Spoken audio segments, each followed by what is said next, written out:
नमस्कार दोस्तों, आपका स्वागत है हमारे चैनल की एक और नई और रोमांचक वीडियो में। अगर आप पहली बार हमारे चैनल पर आए हैं तो जल्दी से लाइक करें, सब्सक्राइब करें और बेल आइकन दबाना न भूलें ताकि हमारी हर नई कहानी आप तक सबसे पहले पहुंचे। आज हम आपके लिए लेकर आए हैं किंग ऑफ डायमेंशन की दमदार कहानी। इसकी पहली कहानी आप हमारी प्लेलिस्ट में जाकर सुन सकते हैं। प्लेलिस्ट की लिंक आपको नीचे डिस्क्रिप्शन और कमेंट सेक्शन में मिल जाएगी। तो देर मत कीजिए, कहानी का आनंद लीजिए और हमें कमेंट में जरूर बताइए कि आपको ये कहानी कैसी लगी। हम आपके लिए रोजाना और भी जबरदस्त कहानियां लेकर आते रहेंगे। 404 पहले चरण में ही षड्यंत्र। मुरा शहर के दूसरे विभाग में एक विशाल युद्धाभ्यास मैदान में कई कुलों, गुरुकुलों और संगठनों के योद्धा कतारें बनाकर खड़े थे। वहीं लाल कवचधारी योद्धाओं के ठीक सामने सुनहरे कवचधारी लोग खड़े थे। पर इसमें एक अजीब बात थी। सुनहरे कवचधारी योद्धाओं के सबसे आगे जो सुनहरा कवच पहने लड़का खड़ा था, उसका एक गल काफी सुजा हुआ था और उसकी दोनों मुट्ठियां कसकर बंद हुई थी और उसके आंखों से अंगारे बरस रहे थे। वो लड़का अपने सामने खड़े लाल कवचधारी लड़के को घूर रहा था। उसके सामने खड़ा लड़का बड़ी ही मासूमियत से उसे देख रहा था, मानो इसमें उसकी कोई गलती ना हो। ये मासूम लड़का कोई और नहीं हमारा शौर्य था और उसके सामने खड़ा सुनहरा कवच पहना लड़का कोई और नहीं युवराज आर्यन था। आर्यन के बगल में खड़ी कामिनी गुस्से से बोली, शौर्य अग्निहोत्री, तुमने अपनी मर्यादा का उल्लंघन किया है। तुमने मकर साम्राज्य के युवराज पर जानबूझकर हाथ उठाने की हिम्मत की है, इसकी तुम्हें भारी कीमत चुकानी पड़ेगी। इस पर शौर्य ने नाक सिकुड़ते हुए कामिनी को देखा और धीरे से अपने ओंठों को हिलाते हुए बोला, चुप कर चुड़ैल, ज्यादा भूख मत वरना मेरे कुत्ते के साथ तेरी शादी करवा दूंगा। तभी शेरा ने अपनी जुबान को अपने नाक के ऊपर फेरा और बोला, वैसे ये इतनी भी बुरी नहीं है, पर मेरी चुनी लड़की इतनी घमंडी नहीं हो सकती। मुझे वो गरीब गाय की तरह की लड़कियां पसंद है, पर मैं इसे बाजार में ऊंचे दामों पर बेच सकता हूँ। शौर्य की ये बात सिर्फ आर्यन और कामिनी ही सुन पाए थे, बाकी किसी को भी ये सुनाई नहीं दिया। तभी शौर्य ने हाथ जोड़ते हुए कामिनी से नाटक करते हुए कहा, गुस्ताखी माफ राजकुमारी कामिनी, पर अगर हमने ऐसा नहीं किया होता तो युवराज के प्राणों को खतरा होता। शौर्य ने ये बात बड़े ही विनम्रता से कही थी, जिस वजह से सुनने वाले लोगों को लगा कि वो सच बोल रहा है। पर हर कोई इस बात से भी हैरान था कि शौर्य के एक थप्पड़ में स्वर्ग स्तर का योद्धा युवराज आर्यन धूल चाट रहा था। बात कोई भी हो, पर युवराज की जो बदनामी होनी थी वो हो चुकी थी और इस पर कोई मार्ग नहीं था। आर्यन ने अपने इतने बड़े अपमान के घूंट को चुपचाप पी लेना सही समझा और वो दूसरी तरफ मुड़ गया और आगे कुछ नहीं बोला। ऊपर से उसे इस बात का भी एहसास हो चुका था कि शौर्य साधना स्तर में उससे बहुत अधिक कमजोर है, पर वो उसे एक थप्पड़ में धूल चटा सकता है। वहीं कामिनी अभी भी शौर्य के ऐसे जवाब से संतुष्ट नहीं लग रही थी और वो कुछ और भी कहना चाहती थी, पर तभी मंच पर खड़े प्रबंधक की आवाज आई, देवियों और सज्जनों, ध्यान दीजिए कि ये मुकाबला 4 चरणों में होने वाला है। पहले चरण में सभी योद्धा इस छोटे आयाम में प्रवेश करेंगे। यहाँ आपको अपनी सूझबूझ को दिखाकर खुद को और अपने साथी योद्धाओं को बचाकर रखना है और साथ ही आपको अधिक से अधिक दिव्य जानवरों को मारकर लाना है। याद रहे कि इस दौरान आपके जीवन पर कोई संकट आए, इसलिए आपके पास एक एक लड़की की पत्रिका दी जाएगी। जब आपको लगे कि आपकी जान खतरे में है तो आपको इसे तोड़ देना है और अगले ही पल आप उस आयाम से सीधा यहाँ बाहर पहुँच जाएंगे। लेकिन एक बार आप इस तरह से मुकाबला खत्म होने से पहले बाहर आ जाते हैं तो आप अगले चरण में हिस्सा नहीं ले सकते। साथ ही आप इसी लकड़ी की पत्रिका में अपने शिकार किए जानवरों के शवों को रख सकते हैं, जिससे आपके शिकार किए जानवरों की संख्या हमें बाहर लगे पर्दे पर तुरंत दिखाई देती रहेगी। साथ ही इस मुकाबले के दौरान आप अपनी लकड़ी की पत्रिका सक्रिय नहीं कर पाते हो और मारे जाते हो तो इसके आप खुद जिम्मेदार होंगे। इसीलिए आपको इस बात का विशेष ध्यान रखना है कि आपको दी गई लकड़ी की पत्रिका आपके लिए बहुमूल्य है। अगले चरण के मुकाबले की जानकारी आपको पहला चरण पार करने के बाद दी जाएगी। तभी मंच पर खड़े प्रबंधक के कान में एक सेवक आकर कुछ बोला और प्रबंधक ने एक बार फिर माइक में कहा, धराकुल और दामिनी कुल के प्रतिनिधि यहाँ आ चुके हैं। देवियों और सज्जनों, इनका जोरदार तालियों से स्वागत कीजिए। तभी वहां उपस्थित सभी दर्शकों ने जोर जोर से तालियां बजाना शुरू किया। उस वक्त शौर्य ने भी हाथ ऊपर करके तालियां बजाए। इस वक्त उसके चेहरे पर एक कुटिल और डरावनी मुस्कान थी, मानो उसे अपनी कोई खोई चीज मिल गई हो। शौर्य के चेहरे की ये खुशी काफी डरावनी थी, जिसे देखकर सभी लोग तालियां बजाने के बाद शौर्य को ही देख रहे, क्योंकि शौर्य अभी भी तालियां बजा रहा था। शौर्य ने जब महसूस किया कि वो अकेला ही ताली पीट रहा है तो उसने बड़ी ही बेशर्मी के साथ कहा, ओह, लगता है मैं अपनी खुशी को कुछ ज्यादा ही स्पष्ट होकर जता रहा था। पर कोई बात नहीं, मैं ये निश्चित करूंगा कि वो लोग बिना दर्द की भयानक मौत मरेंगे। शौर्य का ये बेबाक रवैया देखकर वहां मौजूद हर कोई दंग रह गया। दर्शकों में से किसी ने बड़बड़ाया, ये कैसा इंसान है? क्या इसे ये नहीं पता कि ये दोनों कुल के लोग यहाँ इसे मारने के लिए आए हैं? तभी एक और एडम बोला, कुछ लोग जब ज्यादा डर जाते हैं तो ऐसी हरकतें करते हैं। तभी मैदान पर बैंगनी कपड़े पहने दामिनी कुल के योद्धाओं की टुकड़ी मैदान में दाखिल हुई। इनके कपड़ों से ही साफ लग रहा था कि ये लोग दामिनी कुल के विशेष विभाग से आए हुए लोग हैं। उनके पीछे से भूरे रंग के मिट्टी जैसे कपड़े पहने योद्धाओं की टुकड़ी आ गई। आए हुए धराकुल के लोगों के चेहरों पर कोई भाव नहीं थे, पर उन सभी की नजरें अग्निकुल के टुकड़ी पर ही बनी थी।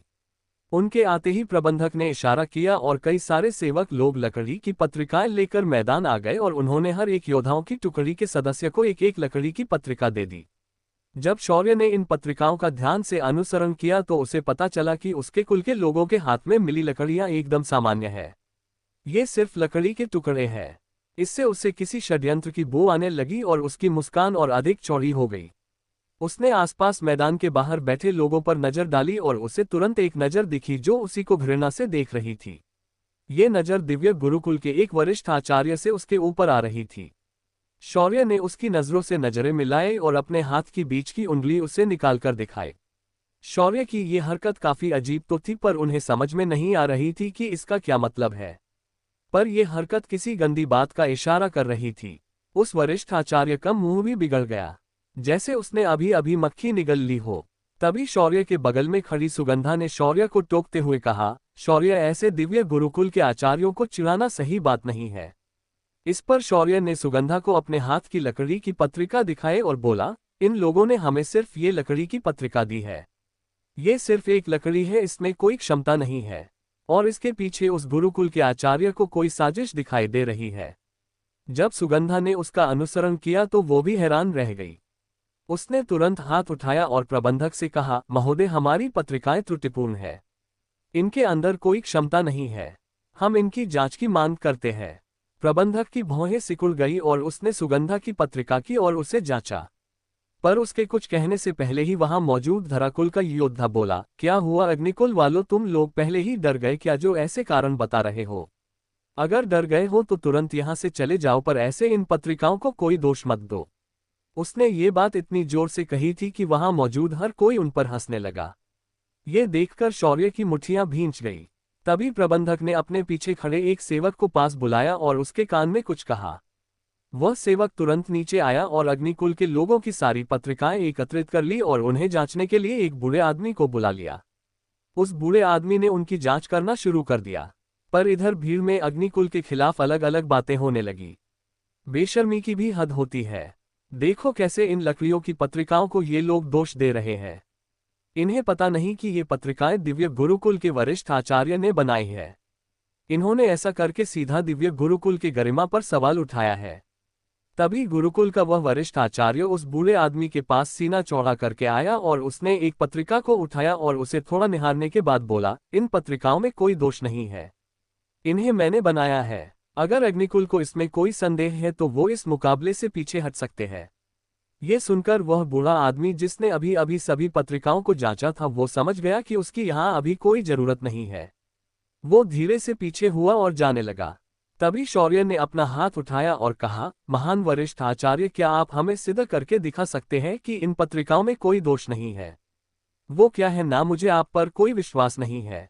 शौर्य की बात सुनकर उस आचार्य को गुस्सा आया और उसने झल्लाते हुए कहा, बच्चे, ये तुम्हारी समस्या है कि तुम्हें लगता है कि इसमें कोई त्रुटि है। तुम यहाँ आओ और मुझे दिखाओ कि इसमें कोई त्रुटि है या नहीं, मैं क्यों तुम्हें ये दिखाऊंगा। ऐसा कहकर उस आचार्य ने मन ही मन सोचा, मैं एक 7वें स्तर का सारणी रचनाकार हूँ, लांछित कुल का वो बूढ़ा भी मेरे सामने कुछ नहीं है। तुम क्या ही इसमें त्रुटि निकाल पाओगे। तभी शौर्य ने तिरछी मुस्कान के साथ कहा, अच्छा तो ये बात है। तो ठीक है, मैं ये सिद्ध करके दिखाता हूं, पर अगर ये पत्रिकाएं शेड्स निकली तो दिव्य गुरुकुल के ये महान आचार्य इस बात पर क्या हारेंगे। इस पर उस वरिष्ठ आचार्य ने तुरंत कहा, अगर तुम ये सिद्ध करते हो कि ये पत्रिकाएं त्रुटियुक्त है तो मैं आज से सारणी बनाना छोड़ दूंगा। ये सुनकर शौर्य ने ना में हाथ हिलाया और फिर बदतमीजी से कहा, अरे बुड्ढे, तुझे ऐसा करने की कोई आवश्यकता नहीं है। तू बस अपने दोनों हाथ काट दे अगर ये सारणी त्रुटियुक्त निकलती है तो। और अगर मेरी बात झूठी सिद्ध होती है तो मैं शौर्य अग्निहोत्री अपने साथ मेरे सभी साथियों के हाथों को काट दूंगा। ये सुनकर वहां दूर बैठा दानाराम अब सदमे में आ गया था।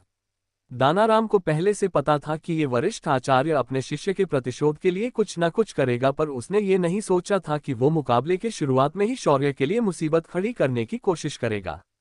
अब दानाराम इस बात के लिए कुछ नहीं कर सकता था, क्योंकि इसके आगे जो कुछ भी होगा वो दिव्य गुरुकुल ही तय करने वाला था। ये वरिष्ठ आचार्य और कोई नहीं स्वयंवर में आए हरीश का गुरु था।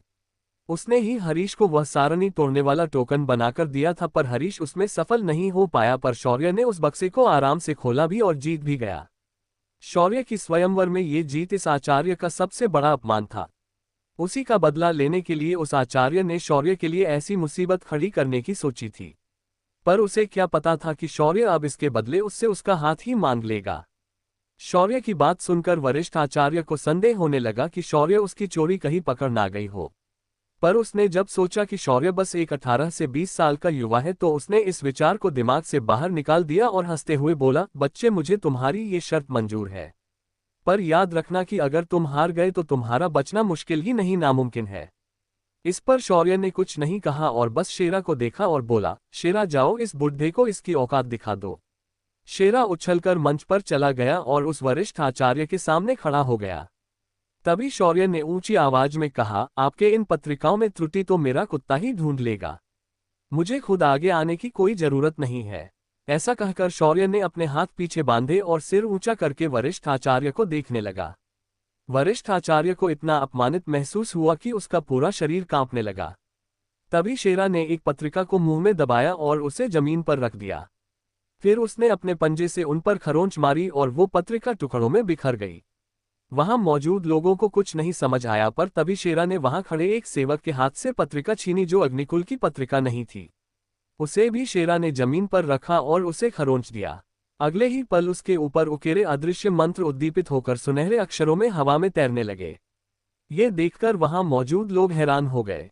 तभी शौर्य ने जोर से कहा, देखा, तुम लोगों ने हमारे कुल को दी गई पत्रिका सिर्फ एक लकड़ी का टुकड़ा है, जबकि दूसरे किलों के पत्रिकाओं पर मंत्र उकेरे गए हैं। अगर आप लोगों को अभी भी विश्वास नहीं होता तो आप बाकी की पत्रिकाओं को आगे आकर तोड़कर देख सकते हो। पर तभी वह वरिष्ठ आचार्य बोला, पत्रिका को तोड़कर कोई भी फर्क तुरंत बता सकता है, ये गलत है। तभी मंच पर खड़े शेरा का दिमाग फिसल गया और उसने उस आदमी की धोती को मुंह में पकड़ा और झटका दे दिया। एक झटके में वह वरिष्ठ आचार्य सिर्फ अपने अंतर वस्त्र पर उस मंच पर खड़ा था। ये नजारा देखकर सभी की हंसी निकल गई। तभी शौर्य ने आगे आते हुए कहा, वरिष्ठ आचार्य, बेशर्मी की भी हद होती है। अपने हमें बस इतना कहा था कि इन पत्रिकाओं की त्रुटि निकालकर दिखाओ, पर अपने हमें ये नहीं कहा था कि इसे तोड़ना है या नहीं। पर हमने एक बात सिद्ध की है कि तुम्हारी पत्रिकाएं त्रुटियुक्त है, तो मैं अब आपके दोनों हाथ लेना चाहूंगा। शौर्य ने इतना कहा और उसके हाथों में चंद्रहास प्रकट हो गई। वह वरिष्ठ आचार्य थरथर कांपने लगा। उसे समझ नहीं आ रहा था कि क्या करे और क्या ना करे। उसे अपने हाथ पहले ही कटे हुए महसूस होने लगे। तभी वहां मौजूद एक और वरिष्ठ आचार्य आगे आए और मंच पर आकर शौर्य और उस वरिष्ठ आचार्य के बीच खड़े होकर बोले, शौर्य अग्निहोत्री, मुझे लगता है कि आपको ये करने से पहले हमारे गुरुकुल की गरिमा का विचार करना चाहिए। आप कृपया पीछे हट जाइए, वरना हमारे गुरुकुल को ना चाहते हुए भी आपके विरुद्ध कार्यवाही करनी पड़ेगी। क्या होगी शौर्य की प्रतिक्रिया इस बात पर? क्या शौर्य उस वरिष्ठ आचार्य को जाने देगा? क्या शौर्य इस मुकाबले में सम्मिलित हो भी पाएगा? 405 खजाने से भरा आयाम। शौर्य मैदान में बने मंच पर वरिष्ठ आचार्य के सामने खड़ा था। उसके और वारिस आचार्य के बीच इस वक्त एक और आदमी खड़ा था। उसने शौर्य को आगे बढ़ने से रोकते हुए साफ साफ दिव्य गुरुकुल के नाम से धमकी दे डाली और शौर्य का दिमाग हिल गया।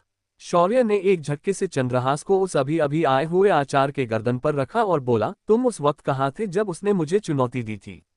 तब क्यों नहीं आए बीच में बोलने के लिए? क्या तब तुम्हारे गुरुकुल की गरिमा कहाँ गई थी? अपने गले पर चंद्रहास की ठंडी धार को महसूस करके अभी अभी आया हुआ वह आचार्य थरथर कांपने लगा। उसे समझ नहीं आ रहा था कि क्या कहा जाए। तभी अब तक शांत बैठा दानाराम उठा और मंच पर आकर दोनों हाथ जोड़कर बोला, शौर्य, मैं खुद आपसे इस बात के लिए माफी मांगता हूं। आप इस बात को आगे बिना बढ़ाए मुकाबले को शुरू करने दीजिए। इसके बदले गुप्त कुल आपको हर्जाना देगा। ये सुनकर शौर्य ने तीखी नजरों से दोनों आचार्यों को देखा और बोला, तुम्हारे गुरुकुल की हरकतों की वजह से दूसरे लोगों को तकलीफ होती है, इसलिए इसका हर्जाना इनका गुरुकुल खुद देगा। मुझे इनकी तरफ से 2000 संचार रत्न चाहिए। सुनकर दोनों वरिष्ठ आचार्य एकदम से सकपका गए। वो ऐसा बिल्कुल नहीं कर सकते क्योंकि उनके पास भी बस 10 संचार रत्न है, तो 2000 कहाँ से लाएंगे। उन दोनों ने फिर शौर्य को देखकर कहा, हम क्यों भला इस बात को स्वीकार करें, हमने कोई गलती नहीं की है। इस पर शौर्य ने गुस्से से कहा, ठीक है तो फिर तुम दोनों अब अपने दोनों हाथ यहां देकर जाओ। मुझे तुम्हारे गुरुकुल से कोई डर नहीं लगता, पर मेरे ऐसा करने से तुम्हारे गुरुकुल की जो प्रतिष्ठा है उसे मैं मिट्टी में मिला दूंगा। शौर्य ने उन्हें खुली धमकी दी थी। उन दोनों वरिष्ठ आचार्यों ने एक दूसरे को देखा, फिर डाबर को देखकर कहा, कुलप्रमुख, अगर आप इन संचार रत्नों की आपूर्ति करते हैं तो हम इनका मूल्य आपको दे देंगे। दानाराम ये सुनिए दंग रह गया। उसने शौर्य को घूर कर देखा, फिर उन दोनों आचार्यों से बोला, मैं आपको बस 200 संचार रत्न दे सकता हूं, इससे ज्यादा नहीं दे सकता। ये सुनकर उन दोनों का मुंह काला पड़ गया और शौर्य को दया की अपेक्षा से देखने लगे। शौर्य ने अकड़ते हुए कहा, तुम्हारे गुरुकुल की इतनी भी औकात नहीं कि तुम मुझे सिर्फ 2000 संचार रत्न भी नहीं दे सकते। थू है तुम्हारे जिंदा पर। ठीक है, फिर मुझे 200 ही दे दो। तुम जैसे भिखारियों और क्या ही अपेक्षा कर सकते हैं। जब भी शौर्य अपना मुंह खोलता, पूरा जनसमुदाय उसकी बात को साफ सुन लेता। लोगों को तुरंत ही समझ आया कि दिव्य गुरुकुल ने सच में इन पत्रिकाओं में कोई गड़बड़ी की थी और लोगों की कानाफूसी शुरू हो गई। धीरे धीरे पूरा जनसमुदाय दिव्य गुरुकुल को अजीब नजरों से देखने लगा। दिव्य गुरुकुल के उपस्थित वरिष्ठ शिष्य और अन्य प्रतिनिधियों ने अपना सिर झुका लिया। सभी को अंदर ही अंदर शर्म आ रही थी। इधर दिव्य गुरुकुल के लोगों को उनके ही खेल में अच्छा स्वाद चखाने के बाद दानाराम ने 200 संचार रत्न शौर्य को तुरंत लाकर दे दिए और शौर्य ने अपनी तलवार को अंदर रखा और वापस अपनी जगह पर चला गया। इधर नई पत्रिकाएं अग्निकुल को तुरंत लाकर दी गई। पत्रिकाएं मिलते ही मंच पर खड़े प्रबंधक ने सभी से कहा, मुकाबले में सम्मिलित लोगों को सूचित किया जाता है कि हर कुल की पत्रिकाएं एक मुख्य पत्रिका से जुड़ी होंगी और कुल के हिसाब से उनके अंकों को गिना जाएगा। हर कुल की तरफ से एक टुकड़ी इस मुकाबले में जा सकती है। एक टुकड़ी में 20 सिपाही और 2 प्रमुख रहेंगे। शौर्य ने पीछे मुड़कर देखा और फिर कुछ सोचते हुए बोला, इस मुकाबले में मैं और परदादी जाएंगे और हमारी सैन्य टुकड़ी हमारे साथ रहेगी। बक लोग यहीं बैठकर इंतजार करना। तभी शेरा बोला, भाई दादी को क्यों इस उम्र में दौड़ा रहा है, अपन चलता है ना तेरे साथ। एक टन की आवाज आए और शेरा के सिर पर 2 घावों के निशान दिखाई दिए और सुगंधा ने गुस्से से कहा, मुझे भी इस मुकाबले में जाने की इच्छा नहीं है, तुम ही जाओ। ये सुनकर शौर्य ने आखिर में ना रहकर शेरा को अपने साथ लिया और 20 सिपाहियों की टुकड़ी के साथ उस आयाम प्रवेश द्वार की तरफ चला गया। शौर्य के बाकी साथी तुरंत वहां से मंच के कोने में जाकर बैठ गए। कुछ ही देर में प्रबंधक ने आयाम प्रवेश द्वार की सारणी को सक्रिय कर दिया और सभी दलों को एक एक करके अंदर जाने के लिए भेज दिया। हर बार एक दल के साथ ऊपर लगी हुई सुई अपनी जगह बदल रही थी। वो सुई ये दर्शा रही थी कि अभी प्रस्थान किया हुआ दल किस जगह पर टेलीपोर्ट हुआ है, पर वहां मौजूद किसी को भी सटीक दिशा मालूम नहीं थी, क्योंकि सुई जहां भी मुड़ती थी वहां कोई भी दिशा या जगह का नाम दर्ज नहीं था। जब शौर्य के दल की बारी आई तो उसके दल ने भी तुरंत अंदर प्रवेश किया और वो अंदर चला गया, पर जैसे ही उसका दल अंदर चला गया मशीन से आवाज आई, पूर्वोत्तर दिशा। जब शौर्य के साथियों ने ये देखा तो उनके चेहरे बदल गए। इससे ये साफ जाहिर हो गया था कि शौर्य का दल किस ओर टेलीपोर्ट हो चुका है। शौर्य के बाद जो कुल प्रवेश करने वाले थे वो ज्यादातर वो कुल थे जो अग्निकुल से खार खाए हुए थे। उन सभी के चेहरों पर एक तिरछी मुस्कान थी और वो सभी उसके बाद तुरंत तेजी से एक के बाद एक उस प्रवेश द्वार से अंदर चले गए, खासकर धराकुल और दामिनी कुल के लोग। पर उन्हें क्या पता था कि जिसे वो लोग अपना शिकार समझकर आयाम में शिकार करने गए थे वो उनसे भी बड़ा शिकारी है। सुगंधा ने उबासी ली और फिर धाराकुल के लोगों को देखकर बोली, इनका कुछ नहीं हो सकता, बेचारे बुरी मौत मारे जाएंगे। इधर आयाम के अंदर पहुंचते ही शौर्य को एहसास हुआ कि उसकी जगह का पता बाहर मौजूद लोगों को पहले ही पता चल चुका है, पर उसे इस बात का बिल्कुल भी डर नहीं था, क्योंकि उसे भी तो यही चाहिए था। शौर्य ने आयाम के अंदर पहुंचते ही तुरंत अपने साथियों को देखा और कहा, तुम 20 के 20 लोग एक चक्रव्यूह बनाकर शिकार करना शुरू कर दो। अगर कोई समस्या आती है तो तुम लोग इस मोती को सक्रिय कर देना, मैं अगले ही पल तुम्हारे पास पहुंच जाऊंगा। ऐसा कहकर शौर्य ने उनके पास वह खास संचार मोती उनके पास दे दिया। ये वही संचार मोती था जिसे शौर्य ने उस अंधे चोरों के जासूस से प्राप्त किया था। शौर्य ने उस मोती को अपने कान की बाली से सिस्टम की मदद से जोड़ लिया था और आज वो उसके काम के लिए आने वाला था। संचार मोती अपने लोगों के हाथ में देने के बाद शौर्य ने उनसे कहा, चाहे इंसान हो या जानवर, अगर तुम्हारे विरुद्ध जाने की कोशिश करे तो छोड़ना मत। बाकी जो होगा मैं देख लूंगा। ऐसा कहकर शौर्य और शेरा तुरंत वहां से गायब हो गए। तभी सिस्टम की आवाज आई, होस्ट, मुझे यहाँ इस क्षेत्र में कुछ अनोखी चीजों का आभास हो रहा है। ये आयाम जैसा दिखता है वैसा नहीं है। आपको सावधान रहना पड़ेगा। ये सुनकर शौर्य को हैरानी हुई, क्योंकि पहली बार शौर्य को सिस्टम खुद उसे सावधान रहने की सलाह दे रही थी। इसका मतलब था कि सिस्टम को ये अच्छे से मालूम था कि ये जो भी अनजान चीज इस आयाम में मौजूद है वो कोई साधारण चीज तो बिल्कुल भी नहीं है जिसके साथ शौर्य उलझ सके। शेरा ने अपनी नाक उठाए और हवा से कुछ सूंघकर बोला, भाई, इस पूरे आयाम में अपन को ढेर सारे खजानों की गंध आ रही है। हम तो मालामाल हो जाएंगे। ऐसा कहकर शेरा उछलने लगा, पर शौर्य के चेहरे पर गंभीर भाव थे। उसने अपनी आंखें बंद की और आसपास मौजूद जानवरों और अन्य योद्धाओं की जांच की। शौर्य इस वक्त अपने साथियों से काफी दूर पहुंच चुका था। जब उसने अपनी आध्यात्मिक चेतना को जारी किया और आसपास की जानकारी लेने की कोशिश की और उसकी भौहें सिकुड़ गई, क्योंकि उसके आसपास रथी, महारथी और स्वर्ग स्तर के आध्यात्मिक जीव मौजूद थे और इस आयाम के हर कोने में उसकी दिव्य चेतना को अवरोध महसूस हो रहा था। शौर्य को ऐसे लगने लगा कि इस आयाम के हर कदम पर कोई ना कोई खजाना छुपाया गया है। वहीं बाहर जहां दिव्य गुरुकुल के वरिष्ठ आचार्य बैठे थे, उनमें से एक वरिष्ठ आचार्य जो थे, उनके चेहरे पर अजीब से भाव थे। ये वही आचार्य थे जिन्होंने इस आयाम प्रवेश द्वार को एक प्राचीन अमर सभ्यता के खंडहर से बाहर निकाला था। इस आयाम की शक्तियां कमजोर हो गई थी, जिस वजह से इस आयाम के अंदर स्वर्ग स्तर से ऊपर का एक भी साधक प्रवेश नहीं कर सकता था। इसीलिए वो खुद अंदर नहीं जा पाया था। पर उसने अपने शिष्यों से कहकर इस आयाम में हर तरफ संचार रत्नों को लगा लिया और इसका बाहर से ही निरीक्षण करने लगा था। पर उसे इस आयाम के अंदर कोई भी चीज नहीं मिली थी। पर उसे क्या पता था कि इसके अंदर ऐसे खजाने छुपे पड़े हैं जो कभी भी खुली आंखों से संचार रत्नों द्वारा नहीं देखे जा सकते थे। शौर्य ने उसके बाद सबसे पहले शिकार करने का निर्णय लिया और शेरा के साथ आसपास के जानवरों का शिकार करने निकल गया। इन जानवरों में उसे कई सारे जंगली सुअर और भैंसें मिली थी।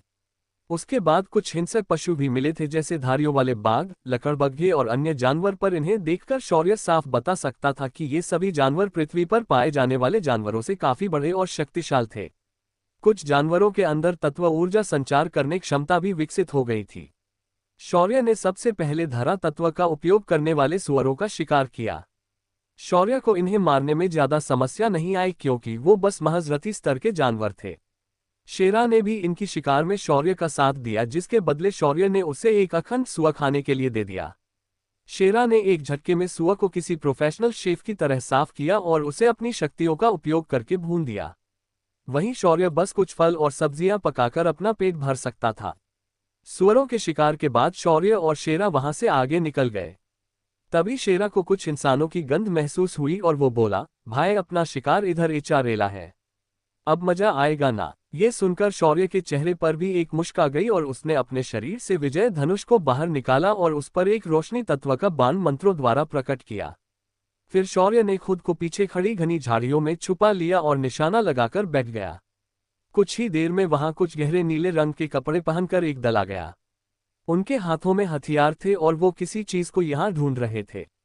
तभी उन सबसे आगे चल रहे लड़के ने जमीन पर लात मारी और कहा, धत तेरे की, लगता वो लोग यहां भी नहीं है। मुझे विश्वास नहीं हो रहा कि हम लोग उसे नहीं पकड़ पा रहे हैं। अगर आज मैंने उस शौर्य अग्निहोत्री को मौत के घाट नहीं उतारा तो मैं श्रीरंग रेड्डी अपने कुल का नाम नहीं लगाऊंगा। तभी उसके पीछे खड़ी लड़की, जिसने उसके जैसे ही रंग के कपड़े पहने थे, उसने धीमी आवाज में कहा, बड़े भाई, आपको उस शौर्य से शत्रुता करने की कोई जरूरत है? आपको भला उससे शत्रुता करने से क्या मिलेगा? और ऊपर से उस लड़के ने दिव्य गुरुकुल को भी नाराज किया है, इसीलिए बेहतर होगा कि आप उसका पीछा करना छोड़ दो और बाकी लोगों को उसके साथ निपटने दो। इस पर श्रीरंग को गुस्सा आया और बोला, शिरीषा, मुझे पता है कि मैं क्या कर रहा हूं।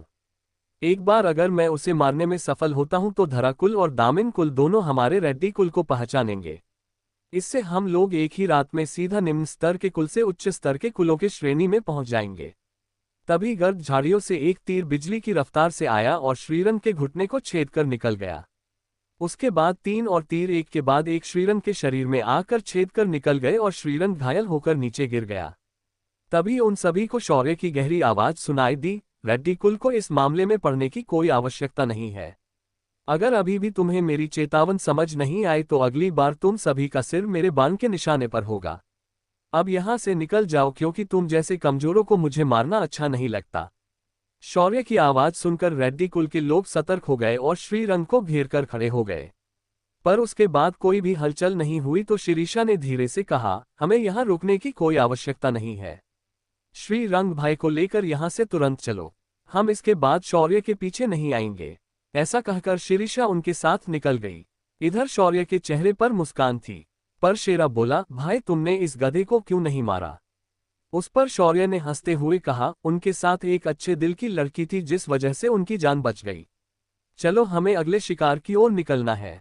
इधर शौर्य के बाकी के साथी इस वक्त एक स्वर्ग स्तर के जीव के आने थे और उन्होंने एक शेषनाग व्यूह रचना बनाई थी और इसके अंदर उस जीव को घेर रखा था। इन 20 के 20 लोगों ने उसके बाद एक हमले किए और की ही देर में वह डायनासोरस की तरह दिखने वाला जीव आखिर में हार गया और मारा गया।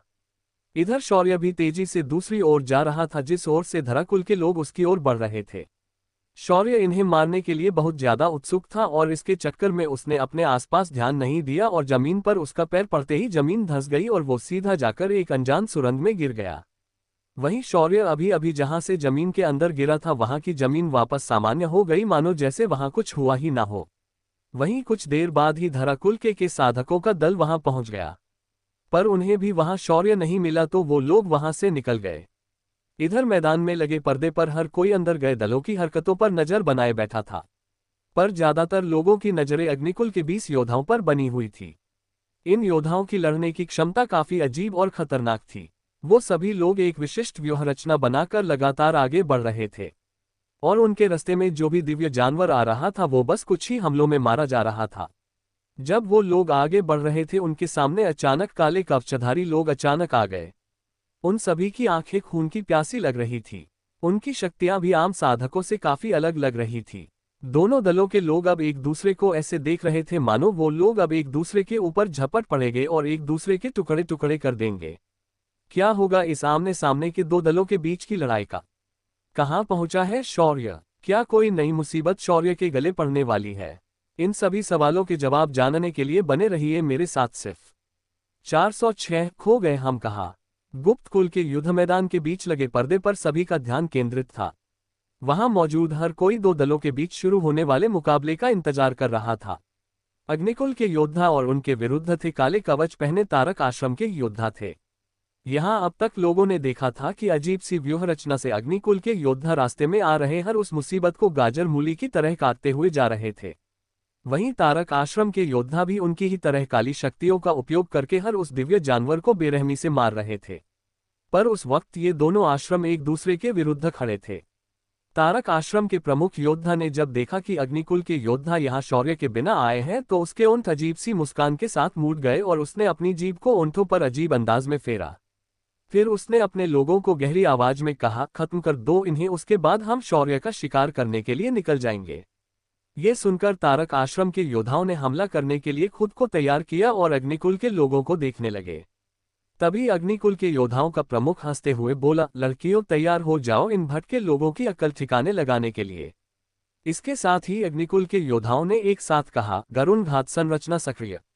और उसके साथ ही एक सुनहरे रंग की आग से बना एक जाल उन सभी के हाथ में प्रकट हो गया और अगले ही पल उनकी व्यूहरचना सक्रिय हो गई और एक लंबा चौड़ा सुनहरे रंग का गरुण नाग उन सभी की सामूहिक शक्तियों से बनकर वहां प्रकट हो गया। तारक आश्रम के लोग कुछ समझ पाते उससे पहले ही उस नाग की सुनहरी परछाई अचानक चिंघाड़ते हुए उनके समूह के बीच घुस गई और वो जहां जहां से गुजर वहां खड़े हर उस योद्धा को उसने अपनी लकड़ी की पत्रिका को सक्रिय करने का मौका दिए बिना ही खत्म कर दिया। अगले ही पल वहां लाल रंग का धुआं उठ गया और जब धुआं हट गया वहां सभी ने देखा कि सिर्फ तारक आश्रम के योद्धाओं के काले कवच ही बचे थे, बाकी सब कुछ नष्ट हो गया था। ये नजारा बहुत ही अधिक डरावना और दिल दहला देने वाला था। बाहर बैठे दर्शक बार बार पर्दे को देखते फिर वहां बैठे शौर्य के साथियों को देखते, पर काफी देर तक किसी ने कुछ नहीं कहा। तभी किसी के जोर जोर से चिल्लाने की और उछलने की आवाज आई। ये लीना और समर थे। जब ये दोनों दल आमने सामने आए थे तो उन्होंने अग्निकुल के नाम पर सट्टा लगाया था और अब इस लड़ाई में अग्निकुल एक तरफा जीत चुका था। अब तक जिन्होंने तारक आश्रम पर सट्टा लगाया था उनका मानना था कि अग्निकुल उनके सामने हार जाएगा, पर उन्हें क्या पता कि अग्निकुल के योद्धाओं ने अब तक जो हमले इस्तेमाल किए थे वो सब उनके सबसे कमजोर हमले थे। यहाँ तक कि ये गरुण व्यूहरचना भी उनका सबसे कमजोर हमला था। और यहाँ लीना ने अपने कुल के लिए दांव लगा दिया था, वहीं समर ने अपनी सेना के लिए ये दांव लगाया था। उसे पता था कि भविष्य में ये योद्धा ही उसके सैनिक होने वाले हैं, पर उन दोनों को इसकी बिल्कुल उम्मीद नहीं थी कि उनका ये दांव उन्हें ढेर सारा धन कमा कर देगा। वहीं दूसरी ओर शौर्य जिस सुरंग में गिरा था वहां गर्द अंधेरा था, इतना अंधेरा कि इस अंधेरे में शेरा के दांत किसी बल्ब की तरह चमक रहे थे। शेरा ने अंदर गिरते ही कहा, भाई अपन लोग यहाँ क्या ब्लैक ब्लैक खेलने आए हैं क्या? इस पर शौर्य ने अपनी दिव्य दृष्टि को सक्रिय करने की कोशिश की, लेकिन वो किसी काम नहीं आई। शौर्य ने फिर अपने हाथों से अग्नि को प्रकट किया। जैसे ही अग्नि प्रकट हो गई, शेरा ने तुरंत छींक मारकर उसे बुझा दिया और गुस्से से बोला, अबे मरवाएगा क्या? यहाँ नैसर्गिक वायु यानी वो एलपीजी गैस मौजूद है। तेरी नाक खराब हो गई हो तो झाड़ करा। ये सुनकर शौर्य ने अपनी नाक को थोड़ा घिसा और फिर सांस ली और उसे गैस की बदबू आ गई। उसने मन ही मन शेरा का धन्यवाद दिया और फिर शेरा को गले लगा लिया। शेरा ने छटपटाते हुए खुद को शौर्य से दूर कर दिया और बोला, मैं ऐसा वैसा कुत्ता नहीं हूं, दूर हट साले। शौर्य और शेरा ऐसे ही एक दूसरे से झगड़ते हुए अंधेरे में आगे बढ़ते रहे। तभी शौर्य का पैर किसी चीज से टकराया और वो गिरते गिरते बच गया।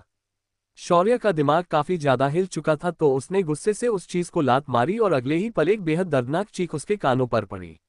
ये चीख किसी जानवर की चीख थी।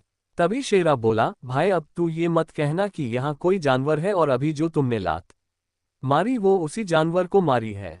शौर्य ने अजीब सा मुंह बनाया और बोला, शेरा अपनी तो लग गई रे, अब भागना पड़ेगा। इस अंधेरे में वो जानवर कैसा है ये तो पता नहीं, पर उसकी आवाज काफी खतरनाक है। ये सुनकर शेरा का भी मुंह बन गया और बोला, काश हमारे पास इलेक्ट्रिक टॉर्च होती तो हम उसे ठीक से देख पाते। ये सुनकर शौर्य ने अपने रिंग से एक छोटी टॉर्च निकाली और बोला, ये देखो मेरे पास पृथ्वी से लगे सामान में मैंने इसे रखा था। शेरा ने जब शौर्य के हाथ में टॉर्च को देखा तो उसे ऐसा लगने लगा कि उसके स्वामी के एक से ज्यादा पेंच ढीले हो चुके हैं। उसका मान तो कर रहा था कि वो शौर्य को पकड़े और जबरदस्त धुलाई कर दे। शेरा ने गुस्से से कहा, अब निकाली है तो उसे चालू भी कर, या उस जानवर को हमें निगलने का इंतजार कर रहा है क्या? ये सुनकर शौर्य ने तुरंत टॉर्च को चालू किया और उस अंधेरे में उजाला हो गया। उजाला होते ही दोनों ने सबसे पहले जो देखा वो थी दो हरी चमकदार आंखें जो उन दोनों को ही घूर रही थी। उन दो आंखों से नीचे एक बड़ी से नाक थी और उस नाक के नीचे बड़े बड़े से दांतों का पिंजरा था। जब शौर्य ने अपनी टॉर्च की रोशनी उस जानवर के पूरे शरीर पर घुमाए तो उसका मुंह टेढ़ा हो गया और उसने नाक सिकुड़ते हुए कहा, ये तो चूहा है। तभी शेरा बोला, अब एक घोंचू चूहा है वो, पर वो बहुत बड़ा चूहा है, वो डायनासोर चूहा है, भाग जल्दी यहाँ से। ऐसा कहकर शेरा एक दिशा में तेजी से भागने लगा। शौर्य भी तुरंत उसके पीछे भागने लगा, पर वो जानवर उन दोनों को भागने नहीं देना चाहता था। उसने एक जोरदार फूंक मारी और गंदी बदबूदार हवा हर तरफ फैल गई। ये देखकर शौर्य को बहुत गुस्सा आया और बोला, साला अभी अभी नाक ठीक से काम कर रही थी और तुमने अब ये बदबू मेरे नाक में घुसेड़ दी। मैं तुम्हें जिंदा नहीं छोड़ूंगा। ऐसा कहकर शौर्य ने उस जानवर के मुंह को निशाना बनाया और आग का एक गोला उसकी ओर फेंक दिया। उस जानवर ने आग को अपनी तरफ आते देखा और उसने अपने दोनों ओंठों को जोड़कर आसपास की हवा को खींचा और उसे उस आग के गोले के ऊपर फूंक दिया। अगले ही पल वही आग किसी स्प्रे की तरह शौर्य की तरफ बढ़ गई, जिसे देखकर शेरा गुस्से से चिल्लाया, अबे तुझे ऐसे वक्त में भी आग का ही गोला मिला था मारने के लिए? यहाँ सिर्फ नैसर्गिक गैस है जो ज्वलनशील होती है, अपनी तो जिंदगी खराब है। ऐसा स्वामी मेरे गले कैसे पड़ गया? शेरा तेजी से आगे दौड़ते हुए शौर्य को कोसे जा रहा था और शौर्य भी हाथ में टॉर्च लिए शेरा के पीछे ही भाग रहा था। शौर्य को जब लगा कि वो लोग उस आग के प्रभाव क्षेत्र से बाहर आए हैं तो उसने रुककर पीछे देखा। शौर्य ने देखा कि कोने में खड़ा वह चूहा उन दोनों को घूर रहा था। शौर्य ने खुद को शांत किया और फिर एक गहरी सांस लेकर बोला, इस चूहे की शक्ति लगभग एक स्वर्ग स्तर के योद्धा के बराबर है और मैं कब से स्वर्ग स्तर के योद्धा से डरने लगा। फिर शौर्य ने अपनी शक्तियों को मुक्त किया और अपने हाथ की टॉर्च को शेरा में मुंह में पकड़ा दिया। फिर शौर्य ने एक मुस्कान के साथ उस चूहे को देखा और अपनी बाजुओं को पीछे खिसकाया और फिर आगे बढ़ गया। शौर्य ने उस चूहे के ऊपर उछलकर एक जोरदार मुक्का मार दिया। चूहा, जो अब तक सोच रहा था कि शौर्य एक कमजोर साधक है, उसने अपने जगह से हिलने की भी कोशिश नहीं की और उस मुक्के को सीधा अपने शरीर से लगाने दिया। शौर्य का मुक्का सीधा उस चूहे के जबड़े के निचले हिस्से पर लग गया, जिस वजह से एक धड़ाम की आवाज हुई और उस चूहे का पूरा जबड़ा खिसक गया। चूहे ने एक जबरदस्त आवाज निकाली और उसका सिर जमीन पर गिर गया। शौर्य ने उसके जबड़े को पकड़ा और उस पर और 2-4 मुक्के बरसा दिए। चूहे को चक्कर आने लगे और उसका सिर घूमने लगा। शौर्य की मार से चूहे ने बिल्कुल भी कोई प्रतिक्रिया नहीं दी और वो बेचारा बेवजह पिता गया। जब चूहा बेहोश होने लगा तो शेरा भी शहर बनकर उसके पास आया और उसने भी अपने पंजों से उस पर हमला कर दिया, जिस वजह से चूहे की गर्दन कट गई और वो मर गया। शौर्य ने फिर खुद से ही कहा, ये क्या हो रहा है यार, मैं अब भगवान बनने जा रहा हूं और मेरे अंदर की कुछ इंसानी आदतें अभी भी वैसी की वैसी ही है। शौर्य ने उसके बाद उस चूहे के शव को अपनी लकड़ी की पत्रिका में रख दिया और फिर आगे बढ़ने लगा। टॉर्च की वजह से शौर्य देख सकता था कि ये सुरंग काफी प्राचीन है और उसके अंदर कई सारे रास्ते बने हुए हैं। पर शौर्य ने दूसरे रास्ते पर जाने की बजाय जो रास्ता पकड़ा है उसी पर चलना जारी रखा। कुछ देर तक चलते रहने के बाद शौर्य और शेरा एक खाई के पास पहुंच गए। यहां आकर उन्होंने देखा कि सुरंग पूरी खत्म हो चुकी है और बीच में एक गहरी खाई है और दूसरी तरफ एक दूसरी सुरंग है। पर इन सुरंगों को जोड़ने के लिए वहां सिर्फ मिट्टी से बना उबड़-खाबड़ रास्ता है। शौर्य ने अपने मन में कहा, जय बजरंग बली, और उसके साथ ही उसने उस रास्ते पर कदम रख दिया। शौर्य को लगा कि उसका पैर पड़ते ही वह रास्ता ढह जाएगा, पर ऐसा कुछ भी नहीं हुआ। शौर्य ने फिर भी खुद की उड़ने की शक्ति को सक्रिय करने की कोशिश की, पर उसे तुरंत पता चला कि ये सुरंग पूरी तरह से उड़ान विरोधी है। शौर्य मन ही मन हताश हो गया और उस रास्ते पर संभल कर चलने लगा। उसके पीछे जैसे ही शेरा ने कदम रख दिया वो रास्ता हल्का सा कानो गया और रास्ते के ऊपर दरारें दिखाई देने लगी। शौर्य की आंखें हैरानी से बड़ी हो गई और वो चिल्लाया, कुत्ते कमीने, तुझे किसने कहा था पैर रखने के लिए? अब भाग साले। ऐसा कहकर शौर्य तेजी से पूरी ताकत लगाकर भागने लगा। उसके पीछे शेरा भी दुम दबाकर भागने लगा। भागते भागते शेरा अचानक बोला, अबे हम डर क्यों रहे हैं? तू आयाम शक्ति का उपयोग कर और हम दिन सीधा दूसरी तरफ चले जाएंगे। ये सुनते ही शौर्य ने भागते भागते स्पेस में दरार बनाई और उसके अंदर कूद गया। उसके पीछे शेरा भी तेजी से अंदर गया और एक धमक की आवाज के साथ पूरा का पूरा रास्ता ढह गया। इधर रास्ते के दूसरे छोर पर शौर्य और शेरा दरार से बाहर आकर उतर गए। शौर्य ने अपना सिर खुजाते हुए कहा, अच्छा हुआ तुमने याद दिलाया, वरना हम दोनों भी इस खाई के तल में चले गए होते। इस पर शेरा ने गुस्से से कहा, तुम अपने याददाश्त पर पहले काम करना शुरू करो। तुम दिन बे दिन भूले जा रहे हो। ये सुनकर शौर्य को भी अपनी ये आदत अजीब लगने लगी और उसने सिस्टम से पूछा। इस पर सिस्टम ने टका सा जवाब दिया, तुम मुझे समय पर याद नहीं रख पाते तो ये तो होना ही था। भूलो मत कि हर बार हर कदम पर मैं तुम्हारी मदद कर सकती हूं, पर तुम हो कि तुम्हें तो मेरी याद कभी आती ही नहीं। शौर्य सिस्टम की बात से समझ गया कि कहीं ना कहीं उसके अंत समय पर ऐसे भूलने की समस्या के पीछे सिस्टम ही है। शौर्य ने एक गहरी सांस ली और बोला, ठीक है, मैं समझ गया कि तुम क्या कहना चाहती हो। अब से मैं हर बात पर तुमसे मदद मांगूंगा, पर मैं आशा करता हूं कि तुम मुझे निराश नहीं करोगी। शौर्य की बात सुनकर सिस्ट को लगा उसने कोई बड़ी जंग जीती है। वो खुश होकर बोली, ये काफी अच्छी बात है। इसी बात पर मैं तुम्हें इस सुरंग का नक्शा बनाकर देती हूँ। ऐसा कहकर सिस्टम ने शौर्य के सामने एक होलोग्राफिक त्रिआयामी चित्र दिखाया। ये चित्र असल में उस सुरंग का नक्शा था। सिस्टम ने अलग जगहों पर लाल और हरे निशान बनाकर रखे थे। हरे रंग वहां छुपे संभावित खजाने को दर्शा रहे थे और लाल निशान वहां मौजूद खूंखार जानवरों को दर्शा रहे थे।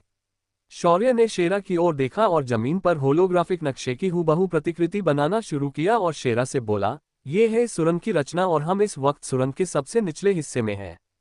पूरी रचना को गौर से देखने के बाद शेरा बोला, भाई ये कहाँ आ गए हम? ये कौन सी जगह है? ऐसा कुछ भी हो सकता है। शौर्य ने भी हाँ में सिर हिलाया और बोला, अब जो है सो है। लेकिन चिंता करने की बात नहीं है, हम लोग अब अपेक्षित खतरे को इस नक्शे की मदद से टाल सकते हैं। ऐसा कहकर शौर्य और शेरा सबसे नजदीकी खजाने की ओर निकल गए। रास्ते में शौर्य और शेरा का सामना ऐसे कई चूहों से हुआ, पर इस बार शौर्य सीधा उन्हें बिना मौका दिए मारे जा रहा था और सिस्ट की मदद से आगे बढ़े जा रहा था। शौर्य और शेरा कई बार कभी दाएं कभी बाएं तो कभी सीधा होते हुए आखिर में उस जगह पर पहुंच गए जहां पर वह पहला खजाना था। यहां आते वक्त शौर्य ने इस रचना का अच्छे से अभ्यास भी किया और उसे महसूस हुआ कि ये सुरंग की रचना काफी हद तक किसी इमारत की तरह है। इस इमारत के अंदर 10 मंजिलें थी और हर एक मंजिल पर उन्हें एक एक खजाना मिलने वाला है। यही सोचते हुए शौर्य और शेरा पहले खजाने के सामने पहुंचे। शौर्य के सामने दो जोड़ी जूते दिखाई दे रहे थे, जो सुनहरे रंगों से चमक रहे थे। तभी सिस्टम की आवाज आई, होस्ट आपके लिए एक नया मिशन जनरेट हुआ है, क्या आप उसे देखना चाहेंगे? अब क्या करेगा शौर्य? क्यों सिस्टम ने शौर्य को ये नया मिशन दिया है? क्या राज है इस 10 मंजिला इमारत का? क्या शौर्य इस जगह से कभी बाहर भी निकल पाएगा? 407 डायमेंशनल सूट का मिशन। शौर्य और शेरा उस गुप्त सुरंग के अंदर सिस्टम की मदद से पहले खजाने पास पहुंच गए। जब शौर्य ने अपने सामने दो चमकदार जूतों को देखा तो सिस्टम की आवाज आई, होस्ट आपके लिए एक नया मिशन मिला है। मिशन, डायमेंशनल तत्व से बने सूट को पूरा करना। पुरस्कार, इस मिशन को पूरा करने पर होस्ट को आयामी देवता वेद के चांद पर जाने का मार्ग मिल जाएगा। मिशन अवधि 24 घंटे। मिशन पूरा न होने पर होस्ट के कर्ण कवच को छीन लिया जाएगा। शौर्य को मिशन मिलने पर अच्छा लगा था, पर जैसे ही कारण कवच को छीनने की बात हुई शौर्य ने चिल्लाते हुए कहा, ये कवच मेरा है सिस्टम, इसे मैंने तुमसे नहीं लिया था, मैंने इसे खुद ढूंढा था, तो इस पर अपनी लालची नजरें डालना बंद करो। तभी सिस्टम ने उसकी बात को उड़ाते हुए कहा, वो सब मुझे पता नहीं, मुझे इतना पता है कि तुम्हें ये मिशन जल्द से जल्द पूरा करना है, वरना मैं इस कवच को नष्ट कर दूंगी। शौर्य ने हताशा से सांस छोड़ी और आगे बढ़ने लगा। उसने सबसे पहले जाकर उन सुनहरे रंग में चमकने वाले जूतों को हवा से नीचे उतारा और अपने पैरों में पहन लिया। पर जैसे ही वो जूते उसके पैरों से चिपक गए, वैसे ही शौर्य के पैर जमीन में धंसने लगे, या कह सकते हैं कि जमीन पानी की तरह हो गई और जितने उसके जूते थे उतना अंग जमीन में धंस गया। ये देखकर शौर्य ने तुरंत उन जूतों को निकाला और अंगूठी में डाल दिया और सिस्टम से बोला, सिस्टम ये क्या बला थी? भला कोई जूते पहनने वाले के ही जमीन में गाड़ देंगे? ये तो कोई बकवास चीज है यार, मैं इनकी वजह से जमीन में धंस जाता। शौर्य को ऐसे बच्चों की तरह कंप्लेन करते देख सिस्टम ने धीरे से कहा, होस्ट ये डायमेंशनल सूट का हिस्सा है, आपने इन्हें ऐसे ही पहन लिया तो ये ऐसी की हरकत करेंगे। आपको पहले पूरे सूट को खोजना है, तब जाकर ये आपके किसी काम आएंगे। ये सुनकर शौर्य मन ही मन बड़बड़ाया और बोला, पहले बोलना था ना, मेरा ऐसे पोपट थोड़े ही होता। जैसे ही शौर्य पीछे मुड़ा तो उसने देखा कि शेरा अंधेरी सुरंग की तरफ देख रहा था, जहां अभी अभी कुछ चमकीले गोल घेरे बन रहे थे और उनके अंदर कुछ बाहर निकल रहा था। शौर्य ने अपनी टॉर्च को चालू किया और उस तरफ लाइट मारी और उसकी आंखें बड़ी बड़ी हो गई। उसके सामने हजारों की संख्या में भेड़िए प्रकट हो गए थे, पर ये साधारण भेदी बिल्कुल नहीं थे। ये दैवीय जानवर थे, पर साथ ही ये जीवित नहीं थे, बल्कि ये मुर्दा दैवीय भेड़िए थे। शौर्य ने मन ही मन सिस्टम से कहा, मेरी मां सिस्टम, ये क्या बला है? तभी सिस्टम की आवाज आई, होस्ट ये मुर्दा आदमखोर भेड़ियों की लाशें हैं, इन्हें यहाँ इस खजाने की रक्षा के लिए रखा गया होगा। तब शौर्य चिढ़ते हुए बोला, अरे पर खजाना लेने के बाद थोड़े ही कोई ऐसे प्रकट होता है, रक्षा करनी है तो पहले प्रकट होना था ना। तभी सिस्टर ने कहा, होस्ट इसमें आपकी गलती है, अपने ही शॉर्टकट इस्तेमाल किया था, जिस वजह से आप सीधे आने की बजाय पिछले दरवाजे से यहाँ आए हो, तो अब अगर आपको आगे जाना है तो इन्हें खत्म करना ही होगा। ये सुनकर शौर्य ने अपने कंधे उचकाए और एक गहरी सांस छोड़कर शेरा से बोला, शेरा लगता है अगर हमें आगे जाना है तो हमें इन्हें खत्म करना ही होगा। मुझे माफ करना शेरा, पर तेरे ये पूर्वज आज मेरे हाथों कुत्तों की मौत मरे जाएंगे, मतलब ये पहले ही मरे हुए हैं पर ये अब मुक्त हो जाएंगे। ऐसा कहकर शौर्य ने चंद्रहास को कंधे पर रखा और मन ही मन बोला, यार मुझे रक्त सम्राज्ञी की बहुत याद आ रही है, पता नहीं वो अब अद्विका के साथ कैसी है। अगर वो यहाँ होती तो इन मुर्दों को मारने के लिए पागल हो चुकी होती। वहीं तुम चंद्रहास बिल्कुल ठंडी हो, ना तुम्हें कुछ उत्सुकता होती है और ना ही तुम कभी आगे बढ़कर किसी को मारने के लिए तैयार होती हो। ये सुनकर शौर्य के कंधे पर रखी चंद्रहास एकदम से हत्यारन आभा को बाहर छोड़ने लगी और बोली, मास्टर ऐसा नहीं कि मुझे मारने में मजा नहीं आता, पर ऐसे कमजोर जीवों पर मैं अपनी ताकत जाया नहीं करती। पर आज मैं आपको दिखाऊं कि मैं भी रक्त साम्राज्ञी से बेहतर हूं। वो बस एक भगवान विश्वकर्मा द्वारा बनाई तलवार है, पर मुझे स्वयं महादेव ने बनाया है, तो हम दोनों में अंतर तो होगा ही। चंद्रहास को ऐसे चिढ़ते हुए देखने शौर्य की मुस्कान टेढ़ी हो गई और वो दहाड़ते हुए बोला, तो चलो फिर मुझे दिखाओ कि तुम कितनी ताकतवर हो। ऐसा कहकर शौर्य उन भेड़ियों की तरफ दौड़ पड़ा, पर शेरा अपनी जगह से नहीं हिला। वो बस उन भेड़िया को देख रहा था। इस वक्त उसकी आंखें एकदम भावहीन आग रही थी, क्योंकि शेरा उन भेड़ियों का दर्द समझ सकता था। अपनी आत्माओं के साथ उन भेड़ियों को मारकर यहाँ सारणीबद्ध तरीके से कैद करके रखा था। ये काफी भयानक तरीका था, जो शेरा को बिल्कुल भी अच्छा नहीं लगा। शौर्य के सामने 1000 भेड़ियों का एक पूरा झुंड था और वो सब बस उसे खा जाने की नजरों से देख रहे थे। चंद्रहास ने अपनी पवित्र रोशनी को अपने ऊपर प्रकट किया और शौर्य ने अपनी तलवार तकनीक को सक्रिय किया। आज तक शौर्य अपनी तलवार को बनाया ना किसी तकनीक के इस्तेमाल कर रहा था और अंधाधुंध तबाही मचाता था, पर आज पहली बार उसे एक तकनीक इस्तेमाल करने की इच्छा हुई। उसने अपने दोनों हाथों की पकड़ चंद्रहास पर मजबूत की और फिर अगले ही पल उसने दहाड़ मारी, आत्मा आघात, और उसके साथ ही उसने चंद्रहास को बराबर अपने सिर के ऊपर सीधा उठा लिया और गोल घूमते हुए एक तलवार धार को उन भेड़ियों की तरफ छोड़ दिया। तलवार धार की चमकदार रोशनी उन भेड़ियों की तरफ चली गई। जिसे आता देख भेड़ियों ने उससे बचने के लिए तुरंत छलांग लगाई, पर यह तलवार धार आत्मा पर आघात करती थी। और वहीं हुआ, ये तलवार धार की सिर्फ रोशनी भी जिन भेड़ियों के ऊपर पड़ी उनके शरीर के अंदर कैद उनकी आत्मा तुरंत मुक्त हो गई। जहां जहां से वह तलवार धार गुजरी वहां खड़े सारे भेड़िए एक के बाद एक जमीन पर गिरते गए। शौर्य ने अपना ये हमला 2 और बार किया और वो पूरा गलियारा भेड़ियों की लाशों से भर गया। धैर्य ने अपनी 2 उंगलियों को चंद्रहास के पाते पर घुमाए और चंद्रहास का पाता काली नरक अग्नि की परत से भर गया। शौर्य ने चंद्रहास को आड़ा पकड़ा और एक और दांव चला।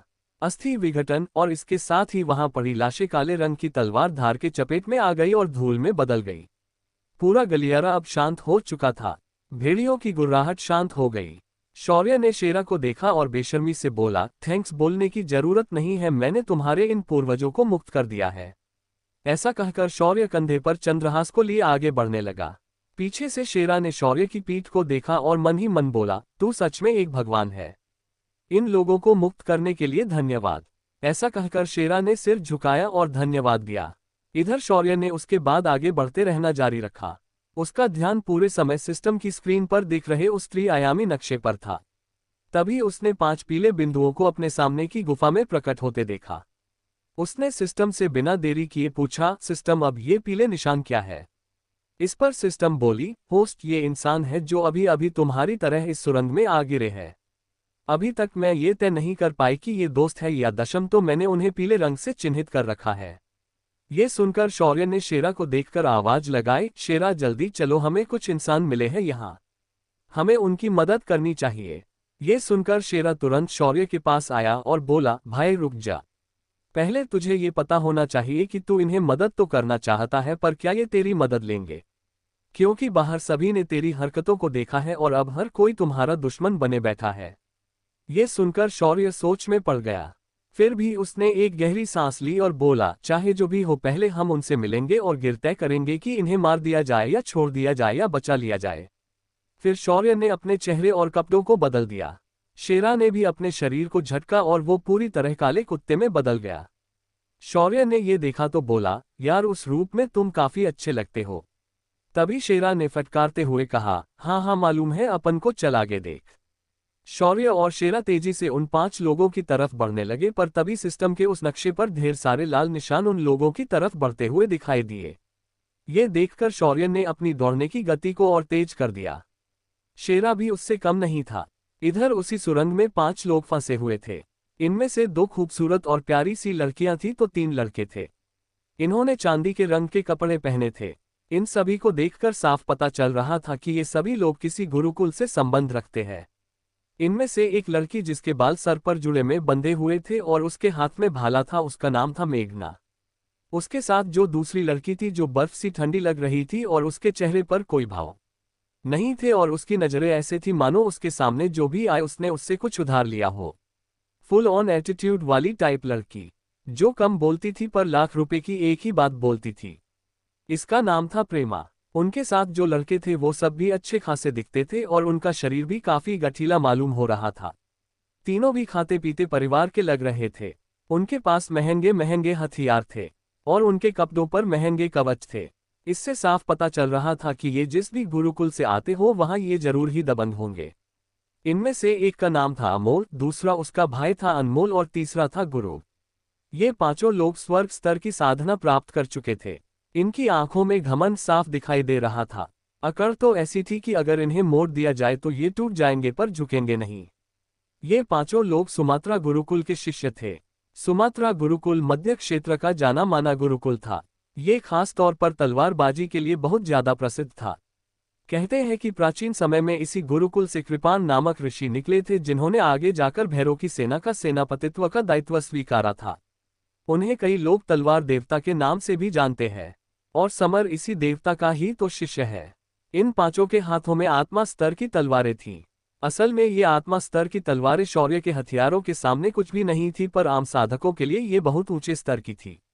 उन पांचों को इस वक्त अजीब सी दिखने वाली 10 पैरों वाले मकड़ियों ने घेर लिया था और वो अपनी पूरी जान लगाकर लड़ रहे थे और एक दूसरे को बचा रहे थे।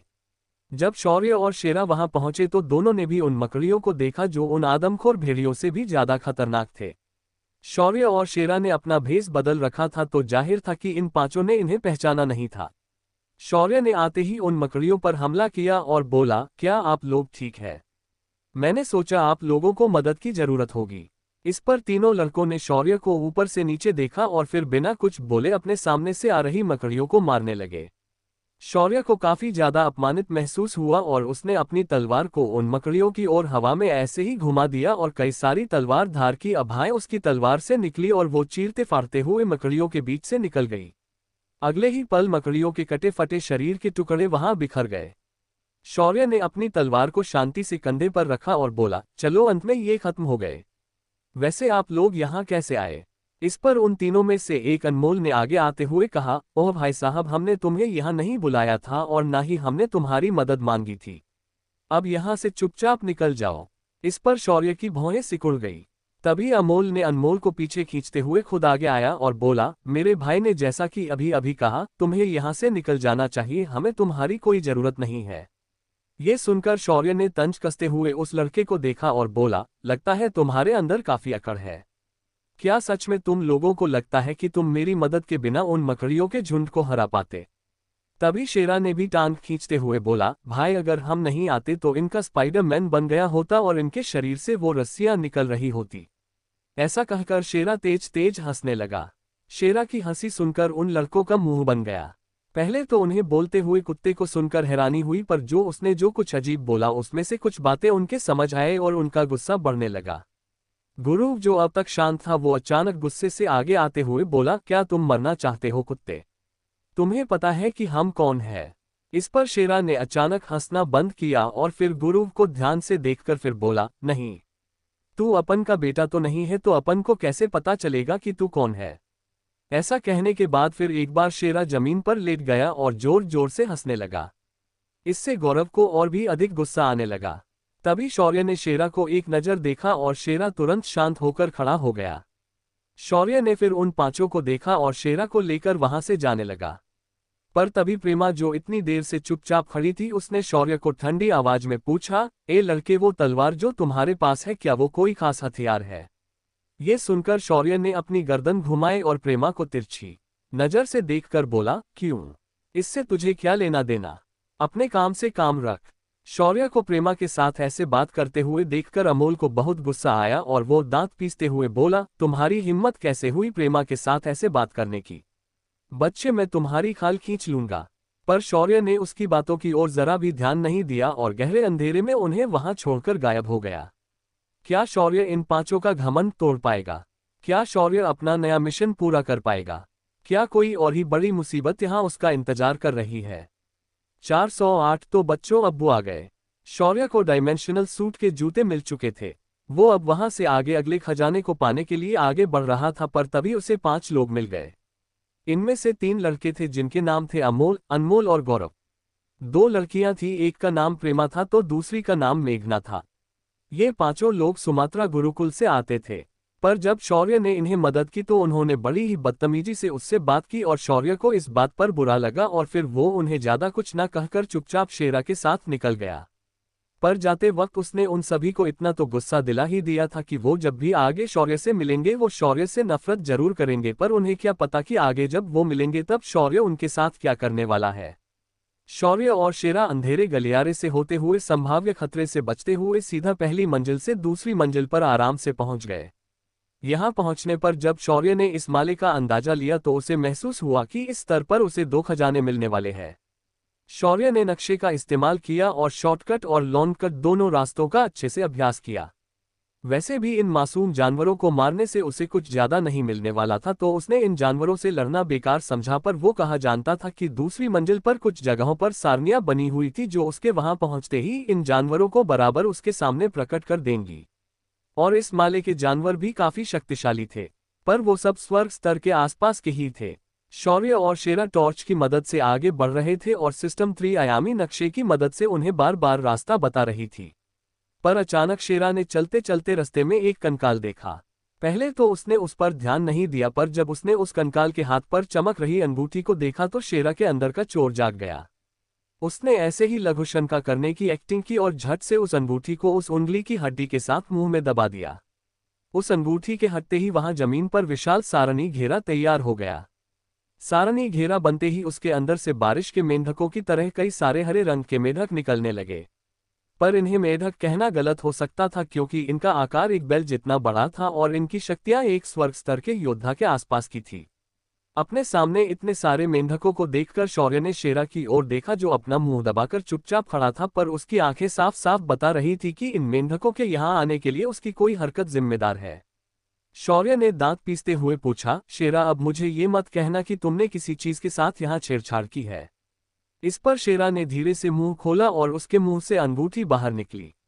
शौर्य ने उस चमकदार अंगूठी को देखा और उसके माथे पर बल पड़ गए। शौर्य ने गुस्से से कहा, क्या तुमने इस पीतल की अंगूठी के लिए हम दोनों के सामने इस मुसीबत को बुलाया है? इस पर शेरा ने तुरंत गुस्से से कहा, भाई क्या बात कर रहे हो?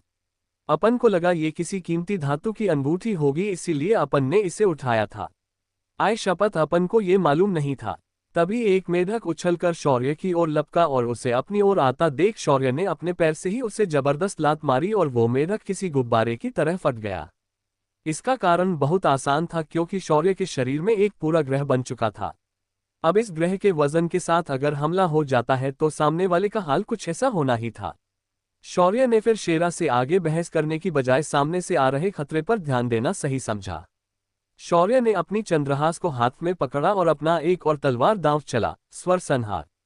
अगले ही पल चंद्रहास की सतह से घातक ध्वनि कंपन निकला और वो ध्वनि की गति से उन मेंढकों के बीच से गुजर गया। जब वह ध्वनि कंपन उनके बीच से गुजरा, खचक खचाखच खींच खींच की आवाजें निकली और सारे मेंढकों को उसने कई सारे टुकड़ों में काट दिया, जैसे उनके ऊपर किसी ने धार धार 100 मशीन चला दी हो।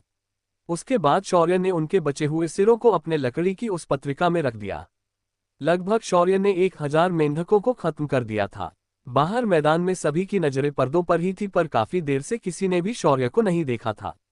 अग्निकुल के दुश्मनों को लगने लगा कि शौर्य को किसी ने मार दिया होगा, पर तभी अग्निकुल के जानवरों की शिकार संख्या, जो इस वक्त तीसरे पायदान पर थी, वो सीधा उछलकर पहले पायदान पर आ गई और उनकी कुल संख्या 50,000 हो गई। जिन लोगों की नजरें अग्निकुल के योद्धाओं पर बनी थी, उन सभी को ये अच्छे से मालूम था कि अग्निकुल के योद्धाओं ने अभी अभी एक भी जानवर नहीं मारा था, पर यहाँ तो इनकी संख्या सीधा 1000 से बढ़ गई। तभी जो लोग शौर्य को मरा हुआ समझ रहे थे, उनके मुंह टेढ़े हो गए, जैसे उन्होंने कोई गंदी चीज खाई हो। क्योंकि भाई इसका साफ मतलब था कि शौर्य अभी जिंदा है और ये एक साथ 1000 अंकों की कमाई उसके बदौलत ही आई थी। इधर इन आंकड़ों से निश्चिंत शौर्य को लग रहा था कि उसने बस इन जानवरों को ऐसे ही मार दिया है। उसे इसकी इतनी चिंता नहीं थी। मेंढकों के हटने के बाद शौर्य को सामने की तरफ से आवाजें सुनाई दी। सबसे आगे 5 इंसान दौड़ रहे थे और उनके पीछे थे आदमखोर चूहे। शौर्य सबसे आगे दौड़ रहे 5 लोगों को देखकर कुटिलता से मुस्कुराया और बोला, अब आया ना ऊंट पहाड़ के नीचे। शौर्य ने आसपास देखा और पाया कि एक दीवार के ऊपरी हिस्से में आराम से बैठने और खड़े रहने की जगह है, तो उसने डायमेंशन में दरार बनाई और वहां पहुंच गया। शेरा और शौर्य ने फिर वहां बैठकर इन 5 का मजा देखने का निर्णय लिया। शौर्य ने आध्यात्मिक पत्थर फेंककर आगे जाने वाले रास्ते को बंद करवा दिया, जिस वजह जब वो लोग इस जगह पर आएंगे तो यहीं फंस जाएंगे। और हुआ भी ऐसा ही। उन 5 को उन आदमखोर चूहों ने उस छोटी सी गोल जगह पर हर तरफ से घेर लिया। उनका वहां से भागने का रास्ता बंद हो गया। अब उन 5 के चेहरों पर सिर्फ डर दिखाई दे रहा था, मौत का भयानक डर। उनके आसपास खड़े आदमखोर चूहे उन सभी की तरफ एक एक कदम धीरे धीरे बढ़ा रहे थे। शौर्य और शेरा ऊपर बैठकर इस नजारे का मजा ले रहे थे। शेरा ने तभी चिल्लाते हुए कहा, अरे अरे, ये देखो कौन यहाँ आया है। ये तो वही महाशक्तिशाली, महापराक्रमी, परम प्रतापी, ये महावो श्री श्री श्री 1008 अकड़ू झाड़ की पत्ती वही 5 लोग हैं जिन्हें हमने कुछ देर पहले उन जानवरों से बचाया था। शेरा की आवाज उस पूरी जगह में चूहों की गुर्राहट के बीच गूंज गई। शेरा की आवाज में उनके लिए गंदा तंज था। उन 5 लोगों ने ऊपर सिर उठाकर देखा तो वहां शौर्य और शेरा नीचे पैर छोड़कर उस जगह पर बैठ गए थे और उन्हें चिढ़ाने वाली नजरों से देख रहे थे। उन्हें देखकर अनमोल भड़क गया और बोला, नीचे आओ सालो, ये सब तुम्हारी वजह से हुआ है। तुम लोग अपशगुनी हो। तुम लोगों से हम लोग जब से मिले हैं हमारे पीछे कोई ना कोई मुसीबत आ ही रही है। तभी शौर्य ने तंज कसते हुए कहा, बेशर्मी की भी सीमा होती है भाई। इतने निर्लज इंसान मैंने कभी नहीं देखे। एक तो इनकी मदद करो तो कहते हैं कि मदद की जरूरत नहीं है, और अब मदद ना करो तो सारा इल्जाम हम पर थोपा जा रहा है। हे भगवान, उठा ले रे बाबा। शौर्य को ऐसे बकवास करते देख उन 5 का खून खौल गया। उन्होंने अपने जीवन में ऐसा लड़का नहीं देखा था। तभी प्रेमा ने अकड़ते हुए कहा, ए लड़के, यहाँ आओ और हमारी मदद करो, वरना हमारे बाद तुम भी इनके शिकार हो जाओगे। ये सुनकर शेरा आगे आया और बोला, कोई जरूरत नहीं है। जब मुसीबत अपन के ऊपर आ जाएगी तो अपन हमारा देख लेंगे। अब तुम खुद इस मुसीबत को इधर लेकर आए हो तो तुम खुद इससे निपटो। अपन लोग को बीच में घसीटने का नहीं, समझी क्या चुड़ैल। शेरा की बातों ने पहली बार प्रेमा के शक्ल के 12 बजा दिए। उसका चेहरा थोड़ा लाल और थोड़ा शर्मिंदा हो गया था। इधर उन चूहों ने भी अब ज्यादा वक्त बर्बाद न करते हुए उन पर सीधा हमला बोल दिया। उन 5 ने अपने हथियार निकाले और उनके खिलाफ लड़ने लगे। पर इन 1000 से अधिक चूहों के सामने ये लोग कैसे टिक सकते थे। चूहों ने उन पर जगह जगह वार कर दिए और उन सभी को बुरी तरह से घायल कर दिया था। फिर भी उन 5 ने मिलकर लगभग आधे से ज्यादा चूहों को खत्म कर दिया था। उन चूहों की लाशें हर तरफ फैली थी। तभी एक चूहा जो इतनी देर से अनमोल के ऊपर घात लगाए बैठा था, अंधेरे कोने से सीधा उस पर झपट पड़ा और उसने एक झटके में अनमोल के हाथ का मांस नोच लिया और दूर चला गया। अनमोल दर्द में बिलख उठा। उसे समझ नहीं आ रहा था कि अपने घाव को देखे या अपनी जान बचाए। तभी शौर्य की आवाज उनके कानों पर पड़ी, क्या तुम लोगों को कोई मदद चाहिए? अगर हाँ तो मदद की भीख मांगो मुझसे, मैं तुम लोगों पर दया करके मदद कर दूंगा। ये सुनकर 5 लोग शौर्य को बेहद गुस्से से देखने लगे। उनका जी तो कर रहा था कि वो शौर्य को पकड़कर अपने पैरों तले रौंद दे, पर इस वक्त वो लोग अपना एक हाथ भी नहीं उठा सकते थे। फिर भी उनकी अकड़ अभी तक टूटी नहीं थी। उन्होंने हार नहीं मानी और अपनी तलवारों पर पकड़ और अधिक मजबूत बनाए और अधिक जोश के साथ लड़ने लगे। मानो वो लोग शौर्य से कहना चाहते हो, तुमसे मदद लेने की बजाय हम मरना पसंद करेंगे। पर अगले कुछ ही पलों में उनका ये जोर भी ठंडा पड़ गया जब इन सभी चूहों की माउस सुरंग से अंदर आए। ये एक स्वर्ग स्तर की मादा चूहिया थी, बिल्कुल उस चूहे की तरह जो शौर्य को सबसे पहले उस अंधेरी जगह पर मिला था। शेरा ने उसे देखते ही कहा, भाई ये देख, ये तो वैसी ही दिखती है जिसे तुमने नीचे टपकाया था। लगता है ये उसकी घरवाली है। शौर्य ने उसे निहारते हुए हाँ में अपनी गर्दन हिलाई। उस चूहिया के आते ही चूहों ने अपनी रणनीति बदल दी। थके हुए चूहे पीछे चले गए और नए जोशीले चूहे आगे आए। उस चूहिया ने उसके बाकी मरे हुए बच्चों को देखा तो वो गुस्से से दहाड़ मारने लगी और अजीब आवाजें निकालने लगी। इधर शेरा ने अपने नकली आंसू पोंछे और बोला, अपन तेरा दर्द समझ सकता है। तेरे मर्द को मारने वाला अपने के बगल में ही बैठा है। इसी नीच इंसान ने उसको मारा है। मानो शेरा की बात उसे समझ आए हो और वो शौर्य को गुस्से से देखने लगी। शौर्य ने अपने हाथ हिलाते हुए कहा, नहीं नहीं, मैंने किसी भी मोटे, भद्दे, गंदे चूहे को नहीं मारा। तुम्हारी कसम सच्ची। शौर्य ये कहकर मानो उसके जख्मों पर नमक लगा रहा था। उस चूहिया ने एक नजर शौर्य को देखा और फिर उन 5 पर एकदम से कूद पड़ी। वो 5 अपनी जान बचाकर उछलकर चूहों की लाशों से होते हुए बगल में चले गए। अपने सामने ऐसी विशालकाय मौत देखकर अब उन सभी की अकड़ निकल गई और गुरु ने सबसे पहले शौर्य को मदद की दहाड़ लगाई, हम तुमसे मदद की भीख मांगते हैं, हम सभी को बचाओ। उसके पीछे बाकी 4 ने भी अपनी तलवारों को नीचे की ओर किया और हार मानते हुए शौर्य से मदद की भीख मांगने लगे। ये देखकर शौर्य ने अकड़ के साथ कहा, कोई बात नहीं, मैं तुम्हें मदद कर देता हूँ। ऐसा कहकर उसने ऊपर से सीधा उस चूहिया पर छलांग लगाए और कहा, तो बच्चों, अब्बू आ गए हैं, रास्ता दो। और धड़ाम की आवाज हुई और वो चूहिया शौर्य के पैरों तले वहीं दब गई और एक दर्दनाक चीख के साथ उसकी सांसें बंद हो गई।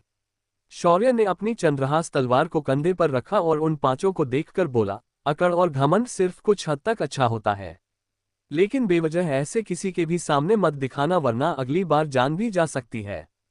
उसके साथ ही शौर्य ने तलवार को घुमाया और बिजली तत्व को सक्रिय करके बचे हुए चूहों के झुंड पर छोड़ दिया। अगले ही पल सारे के सारे चूहे उस बिजली के चपेट में आ गए और कटकर वहीं गिर गए। शौर्य ने अपनी लकड़ी की पत्रिका को वहां घुमाया और सभी चूहों की लाशें फिर एक बार उसके अंदर समा गई। पूरा का पूरा मैदान एक झटके में साफ हो गया। इस बार पांचों लोग शौर्य को ऐसे देख रहे थे जैसे उन्होंने कोई एलियन देखा हो। जिन चूहों को उन्होंने अपनी हालत खराब होने तक रोककर रखा था उन्हें इसने सिर्फ एक बार में खत्म कर दिया। ये कैसी तलवार तकनीक है और ये कैसा इंसान है, ये उन्हें बिल्कुल भी समझ नहीं आ रहा था। तभी इतनी देर से एक बार भी नहीं बोलने वाली मेघना बोल पड़ी। वैसे तो मेघना ज्यादा बोलती थी और प्रेमा कम बोलती थी, पर इस बार प्रेमा शौर्य के साथ कई बार बोल चुकी थी पर मेघना ने एक बार भी नहीं बोला था। तुम्हारा नाम क्या है? ये सुनकर शौर्य ने कुछ देर सोचा और बोला, मेरा नाम झंडू है। तभी पीछे से शेरा भी उतरकर आगे आया और बोला, अपन का नाम लाल है। अपन के इस रंग पर मत जा, अंदर से कसम से अपन लाल ही है। शौर्य ने ये सुना तो उसको उल्टी करने की इच्छा हुई। ये अब तक की सबसे गंदी पिकअप लाइन थी, पर क्या करे, उसका साथी कोई इंसान नहीं कुत्ता था। कुत्ता वो भी टेढ़ी दुम वाला। ये नाम काफी अजीब था पर कुछ ना सूझने पर ऐसे ही चिपका दिया। उन पांचों की अकड़ अब पिचक कर स्वाहा हो चुकी थी, पर इन खूबसूरत लड़कियों को शौर्य के साथ बात करते हुए देखकर उन तीनों को अंदर से बहुत बुरा लग रहा था। तभी शेरा बोला, लड़कियों तुम लोग कम घायल हो तो ऐसा करो, हमारे साथ चलो। हम दोनों तुम दोनों का अच्छे से ख्याल रखेंगे और इन चापटगंजुओं को यहीं रहने दो, क्योंकि मुझे नहीं लगता कि कोई और जानवर यहाँ आएगा। जब ये तीनों ठीक हो जाएंगे तो बाहर निकल आएंगे। शेरा की बात सुनकर तीनों लड़कों ने तुरंत एक साथ कहा, नहीं, हम भी तुम्हारे साथ ही चलेंगे, हमें यहाँ नहीं रहना है। ये सुनकर शौर्य की भौहें सिकुड़ गई और उसने अपना हाथ हिला दिया और उन तीनों के नीचे की जमीन में स्पेस की दरार बन गई और वो तीनों कुछ समझ पाते उससे पहले ही अंदर गिर गए। शौर्य ने उन तीनों को सीधा बाहर फेंक दिया था, उन्हें उसने बिल्कुल भी नहीं मारा था। उन तीनों को ऐसे गायब होते देखकर मेघना और प्रेमा शौर्य और शेरा को देखने लगी, पर उन दोनों ने भी उनकी नजरों को नजरअंदाज किया और शौर्य ने तुरंत कहा, जल्दी चलो, लगता है तुम्हारे साथी किसी आयामी दरार में गिर गए हैं। हमें यहाँ से तुरंत निकलना चाहिए, पता नहीं ये दरारें फिर कब प्रकट होंगी। इसके साथ ही शौर्य और शेरा दोनों लड़कियों को अपने साथ लेकर आगे निकल गए। क्या इरादा है शौर्य का? क्या है अगला खजाना? क्या शौर्य इस मिशन को पूरा कर पाएगा?